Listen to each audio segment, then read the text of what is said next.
Sejak memasuki bangku sekolah, kita semua sudah akrab dengan pensil, terutama dengan inisial 2B. Pensil kebanyakan digunakan sebagai alat gambar.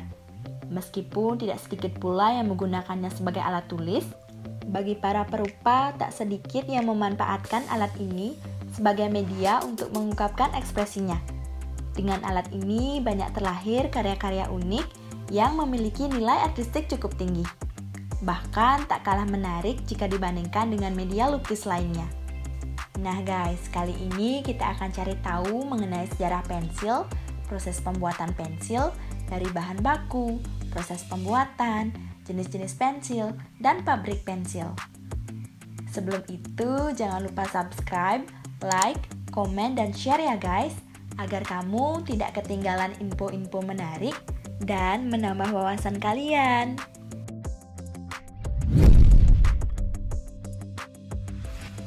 Nah guys, kita mulai dari yang pertama ya guys, yaitu sejarah pensil. Pada awalnya, pensil terbuat dari batu, bukan dari kayu yang seperti kalian gunakan saat ini. Batu tersebut diasah ujungnya hingga tajam. Sebenarnya batu itu digunakan oleh manusia purba untuk membunuh dan menguliti binatang. Lalu sekitar 24.000 tahun sebelum Masehi, mereka menggunakannya untuk menulis. Berbeda dengan kita yang menulis di atas kertas, para manusia purba menulis di atas batu.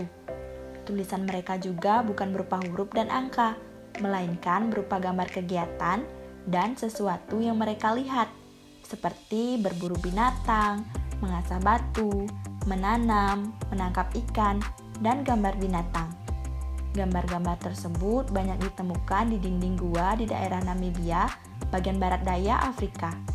Selain terbuat dari batu, ada juga pensil yang terbuat dari tulang binatang atau logam yang dibentuk agar ujungnya tajam dan bisa digunakan untuk menulis.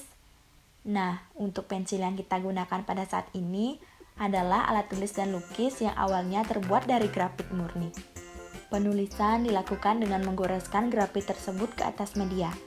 Namun, grafit murni cenderung mudah patah, terlalu lembut, memberikan efek kotor saat media bergesekan dengan tangan, dan mengotori tangan saat dipegang. Karena itu, kemudian diciptakan campuran grafit dengan tanah liat, agar komposisinya lebih keras. Selanjutnya, komposisi campuran ini dibalut dengan kertas atau kayu. Nah guys, kalian udah pada tahu belum siapa penemu pensil pertama di dunia? Nah, aku kasih tahu ya guys, orang yang pertama kali menemukan pensil dengan campuran bubuk grafit dan tanah liat adalah seorang insinyur dari Prancis. Namanya adalah Nicolas Jacques Conte. Pensil-pensil yang kita gunakan saat ini yang memiliki bentuk batangan merupakan temuan dari Nicolas Jacques Conte. Pensil yang pada awalnya terlihat kurang praktis, lalu oleh insinyur Nicolas Jacques Conte dibuatlah pensil dari campuran bubuk grafit dengan tanah liat yang dilapisi kertas dan kayu. Beliau juga membentuk campuran ini menjadi batangan dan membakarnya dalam perapian. Hasilnya, pensil menjadi nyaman dan mudah digunakan. Dari percobaan itu, insinyur Nicolas berhasil juga membuat isi pensil yang menghasilkan berbagai gradasi warna hitam dengan mengubah-ubah perbandingan grafit terhadap tanah liatnya. Oke guys, sekarang kita lanjut ke bahan-bahan pembuatan pensil. Untuk membuat pensil umumnya butuh 3 bahan utama. Pertama adalah kayu. Kayu dipergunakan untuk membuat pembungkus grafit serta tanah liat yang ada di dalamnya. Awalnya, kayu justru tidak dipergunakan sebagai pembungkus alat tulis dengan grafit ini, melainkan kertas yang dipergunakan sebagai pembungkus grafit. Akan tetapi, semakin lama cara tersebut dinilai kurang efisien, sehingga orang zaman dulu mencari sesuatu yang bisa digunakan dengan nyaman dan tidak membuat tangan hitam-hitam karena grafit. Dan akhirnya ditemukanlah kayu untuk membungkus grafit tersebut. Yang kedua ada grafit. Grafit merupakan mineral dari atom karbon dan memiliki warna yang hitam mengkilap. Sifat mineral ini adalah sangat lembut sehingga mudah hancur. Grafit dipergunakan sebagai isi dari alat tulis tersebut, sehingga bisa dikatakan grafit ini adalah bagian terpenting dari pensil. Akan tetapi karena grafit tersebut mudah hancur, maka butuh campuran dari bahan yang lainnya agar isi alat tulis tersebut tidak mudah patah atau hancur. Yang ketiga adalah tanah liat. Tanah liat ini dipergunakan untuk campuran bahan grafit agar isi dari alat tulis tersebut tidak mudah hancur atau patah, sebab bisa menjadikan grafit lebih keras dan tidak mudah patah. Sedangkan di zaman yang sudah semakin modern ini, bahan lain yang dipergunakan adalah biji plastik untuk membuat kerangka atau pelindung, sehingga tidak perlu bersusah payah untuk merawat alat tulis agar bisa digunakan, karena hanya tinggal mengisi sesuai dengan besar ujung alat tulis tersebut. Hubungan tanah liat dengan grafit dalam pembuatan pensil adalah grafit merupakan salah satu varian dari material karbon. Karbon sendiri terbentuk dari proses geologi yang melibatkan temperatur tinggi serta tekanan yang sangat kuat dari permukaan bumi. Tekanan ini salah satunya melibatkan unsur tanah, seperti tanah liat. Sekarang kita lanjut ke proses pembuatan pensil yuk guys.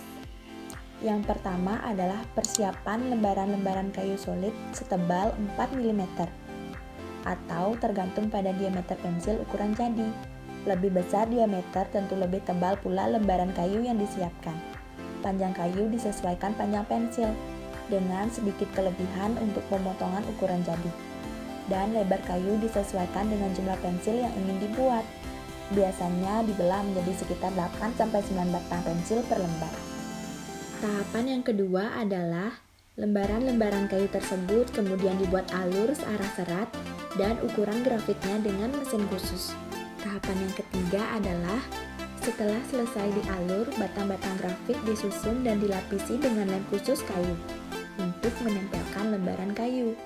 Proses perakitan ini ditunggu hingga 8 jam, hingga lem benar-benar kering. Tahapan yang keempat adalah dengan mesin khusus juga hasil rakitan pensil dibelah menjadi batang pensil. Tahapan yang kelima adalah pensil-pensil tersebut kemudian dihaluskan dan diolesi bahan cat dasar.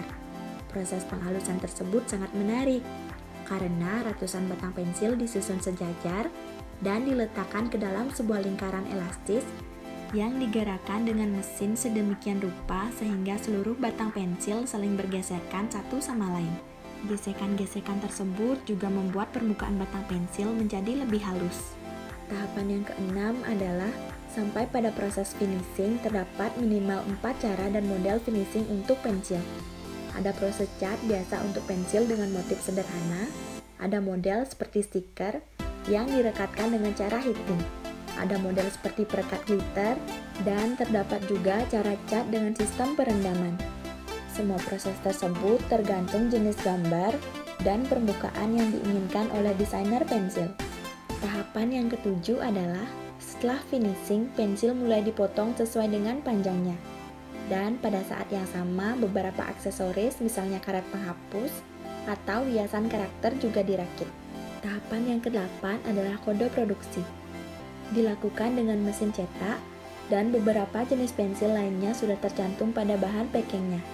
Akhir-akhir ini sangat diperlukan dan menjadi aturan ketat untuk membuat kode produksi sesuai prosedur, terutama untuk mengetahui asal-usul kayu yang digunakan. Dan tahapan yang terakhir adalah pengemasan atau packaging.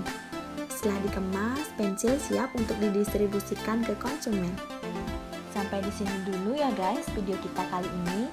Jangan lupa untuk terus tonton video di channel YouTube ini agar menambah wawasan kalian. Dan sampai jumpa di video berikutnya. Bye bye.